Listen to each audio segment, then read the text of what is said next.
কলা গাছের থোড়। এই কলা গাছের থোড় দিয়ে অনেক রকম রান্না করা যায়, কিন্তু আজ আমি কলা গাছের থোড় দিয়ে আমি বাটা করেছি। কলা গাছের থোড় বাটা।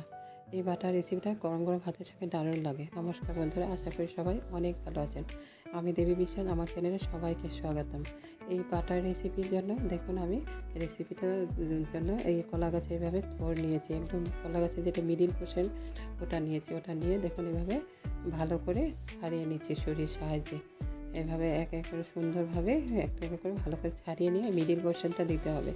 নিয়ে একটা প্লেটে রেখে ওকে ডুমো ডুমো করে কেটে নেবো। এইভাবে দেখুন একটা কেটে দেখাচ্ছি, দেখে এতে সুতোর মতন একটা বেরোয়, ওটাও এই হাতে আঙুলের সাহায্যে এটাভাবে সুতোগুলো ফেলে দিতে হবে। এই কাটার ঝামেলায় অনেকে থোড় খেতে চায় না বা রান্না করতে চায় না। দেখুন এভাবে এক করে কিছু নেই। এই বাটারটা আরও সহজ, কারণ বড় বড় করে কাটতে হয়।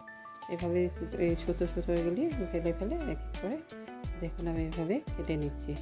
কেটে দেখুন এভাবে আমি দেখুন এরপরে এগুলি সম্পূর্ণ ছাড়িয়ে ভালো করে কেটে জলে ভিজিয়ে দিয়েছি। সঙ্গে সঙ্গে একটু কেটে জলে দিয়ে দেবেন।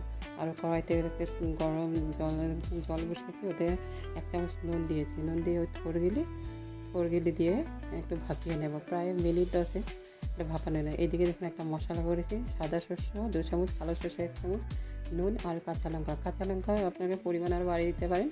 এভাবে আমি মশলাটা করে রেখেছি। আর ওইদিকে দেখুন প্রায় মিনিট 10 হয়ে গেছে। এইভাবে ভাপিয়ে আমি এগুলি জলের থেকে তুলে নেব। তুলে একটা প্লেটে রেখে ঠান্ডা হতে দেবো। ঠান্ডা হওয়ার পরে একটা মিক্সিং জারে নিয়ে আমি এভাবে পেস্ট করে নেবে। কলা গাছে থোড়ে যেতে একটু জল থাকে, একটু জল হয়ে গেছে, কিছু না, ও রান্নার পর এটা ঠিক করে দেবো।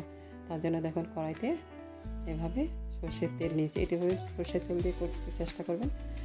2 শুকনো লঙ্কা আর 1/2 চামচ কালো জিরে, 2 শুকনো লঙ্কা 1/2 চামচ কালো জিরে দিয়ে থোড় বেটে রেখেছিলাম, ওই থোড় বাটাটা দিয়ে দিলাম। থোড় বাটাটা ভালো করে নেড়ে ছেড়ে দেখুন একটু জল আছে, এই জলটাকে ভালো করে নেড়ে দিতে হবে। গ্যাসের ফ্লেমটা আমি বাড়িয়ে দিয়েছি, তার জন্য এর পরিমাণ মতো নুন, আগে নুন দিয়েছিলাম তা বুঝে নুন দেবেন। আর একটু হলুদের পরিমাণটা একটু কম দিতে হয় এখানে। আর একটু লঙ্কা গুঁড়ো, যেহেতু আগে কাঁচা লঙ্কা দিয়েছি তার জন্য একটু লঙ্কা গুঁড়ো দিয়েছি। আপনারা চাইলে আরও একটু ঝাল দিতে পারবেন।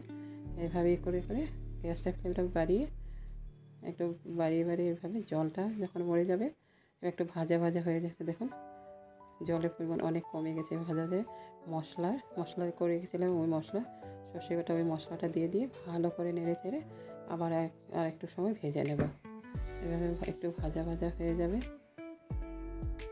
ভাজা হয়ে যাওয়ার পরে দেখুন এতে আমি একটু চিনি দেবো। আর একটু চিনি দিতে হবে, চিনি দিয়ে ভালো লাগবে।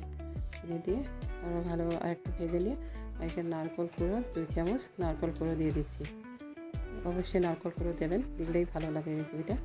এবার ভালো করে নারকেল কুড়ো দিয়ে এবার ভালো করে নেড়ে চেড়ে একদম ইজি। দেখুন নারকেল কুড়ো এইভাবে দিয়ে ভালো করে দেখুন জল শুকিয়ে একদম হয়েছে, সুন্দর হয়েছে।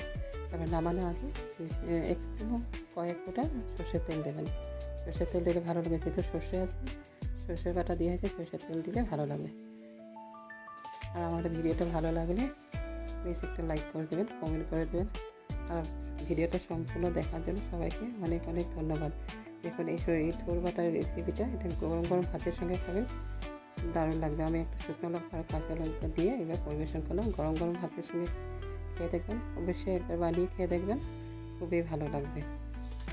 আর আমার চ্যানেলটা যদি ভালো লাগে একটু সাবস্ক্রাইব করে দেবেন, যাতে আমি ভালো ভিডিও দিতে পারি।